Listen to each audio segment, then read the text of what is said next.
muscles divided into 3 layers. The superficial layer, 2. And this one you probably already learned in the lower level. And this is our trapezius. Let's see together. Trapezius. If you do exercise, you swim, you know you have a very good trapezius.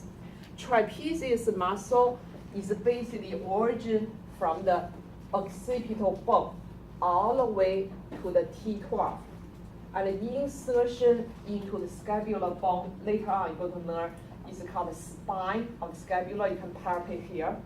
And then the end of the spine, you call the acromion.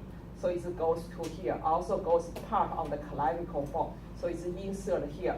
And this muscle can do this. Elevate scapula, depress scapula, retract scapula. Okay, so that is the trapezius. Next muscle you probably already know. Latissimus dorsi or dorsi.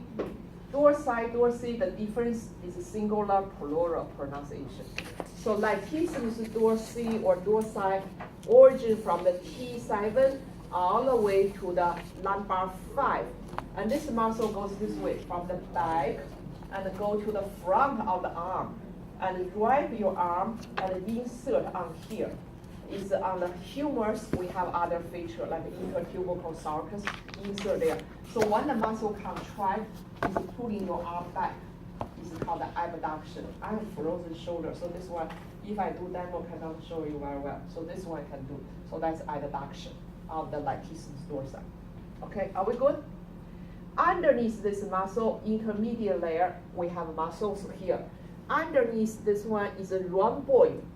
The old name is rhomboideus, and now it is called rhomboid, means a rhomb. Rhomboid the minor, superior, and smaller.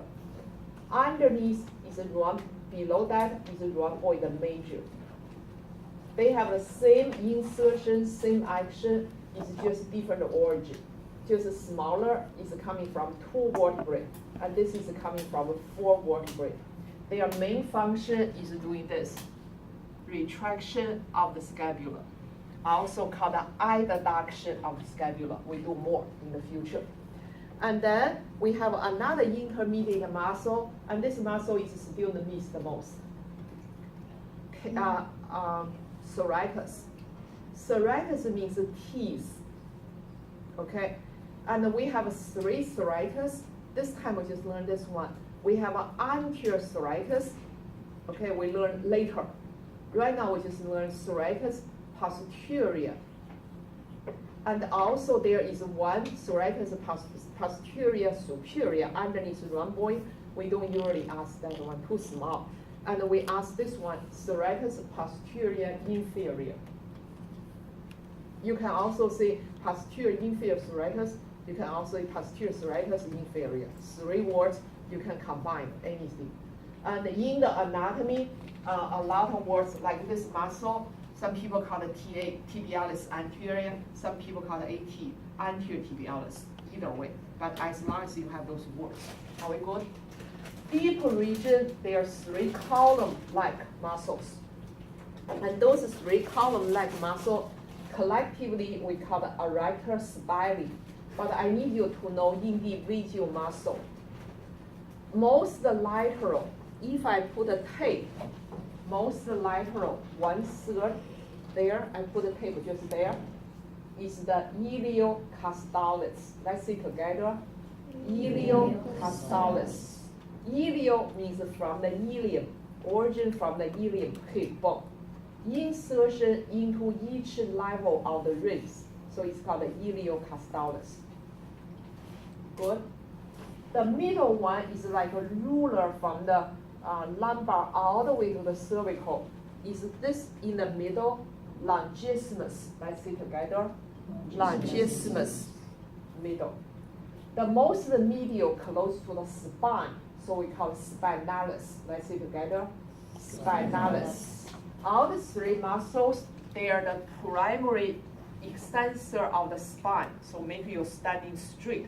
Also assist the flexion of the spine, so pulling your spine. So that is the 3 muscles. 3 muscles along the neck, The most lateral one has nothing to do with neck. It's basically elevate your scapular bone. Okay, so shrug your shoulder on one side, elevate scapular bone. This muscle origin from C1 to C4 transverse process into the scapular bone. So elevate your scapular bone. So it's called levator scapulae. Let's see together. Levator scapulae. The other two muscles are the extensor of the head. So they are called the capitis. And those two muscles I want to highlight there is the most confused. Students miss the questions on those two. Okay, now I find a way to explain is this first one is more lateral. Also, splenius means bandage. So this muscle means bandage of the neck. So does it look like a bandage? Yeah, so that's called splenius capitis. Let's see together. Splenius capitis. Okay, and the inside more medial, and only half shows up. So that's why you call it semispinalis. So close to the spine, half of this. Semispinalis capitis. Let's see together. Semispinalis capitis. The capitis is end with I, means single. End with E is plural, just like feet, foot. Okay, are we good? Okay, and that's all the muscles. I only have a few muscles asked you, but those muscles will be repeated in the upper limb also.